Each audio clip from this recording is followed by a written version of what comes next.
Guys अस्सलाम वालेकुम, मैं हूं दिलबारी और आप भी ठीक है, मैं भी ठीक हूँ। तो गाइस आपका रमज़ान अच्छा जा रहा होगा। तो गाइस कराची में गर्मी बहुत ज़्यादा बढ़ गई, अल्लाह मियाँ हमारे रोज़े सही गुजारेगा, आमीन जी आमीन। तो गाइस आज मैं आपके लिए जो वाक़या लेके आऊँ वो हज़रत मूसा और फ़िरौन के बारे में वाक़या। तो मैं आपको आप वाक़या सुनाना शुरू करता हूँ। हज़रत मूसा बकरियाँ पालते थे, वो एक दिन अपने बीवी बच्चे और अपने रेवर को लेके एकदम अपने घर से बाहर निकले। वो चलते चलते कोई दूर पहाड़ के पास पहुँच गए। फिर वहाँ से एक रोशनी आ रही थी।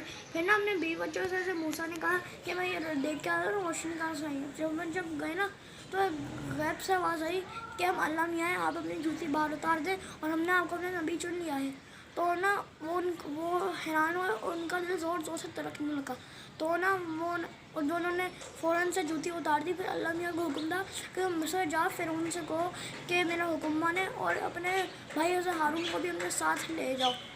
फिर ना जब वो मिस्र फ़िरौन के पास गए तो ना वो कहते थे, मूसा जब फ़िरौन के पास गए तो उन्होंने कहा अल्लाह मियाँ को हुक्म माना, लेकिन उन्होंने नहीं माना। फिर ना जब हज़रत मूसा ने अपनी लाठी नीचे फेंकी तो ना वो बड़ा अस्तिका बन गया।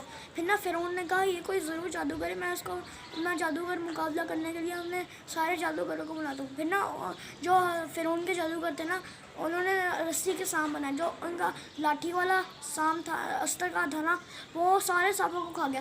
फिर जो फ़िरौन के जादूगर थे ना उन्होंने समझ लिया कि ये अल्लाह का कोई बंदा है, हम लोगों को अल्लाह मियाँ पे मान लेके आना चाहिए। तो इस बात पे फ़िरौन खुश नहीं हुआ। फ़िरौन ने अपने ये जो जादूगर थे इनको जान से मारने का हुक्म दिया।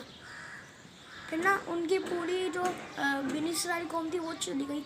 फिर ना एक समंदर आया बीच में। जब हज़रत मूसा ने अपनी लाठी नीचे फेंकी, फिर ना पीछे पीछे फ़िरौन की फ़ौज भी साथ आ रही थी। फिर ना एक समंदर आया। फिर ना जब हज़रत मूसा ने अपनी लाठी नीचे फेंकी समंदर में तो वो दो समय डिवाइड हो गया, इस वाला और इस वाला। ये जो बीच का रास्ता था ये खुश्की का था।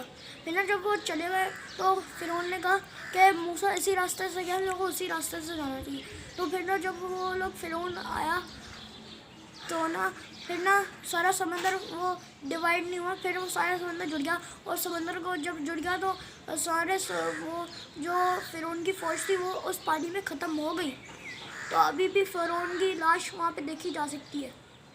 तो गाइस अगर आपको मेरी वीडियो पसंद है इसको लाइक करिएगा, सब्सक्राइब करिएगा, ज़्यादा से ज़्यादा कमेंट करें, शेयर करें। तो गाइस कल इसी कहानी का पार्ट 2 आएगा, हज़रत मूसा और कारून, कि मैं कल डालूँगा। अल्लाह हाफ़िज़, कल की वीडियो में।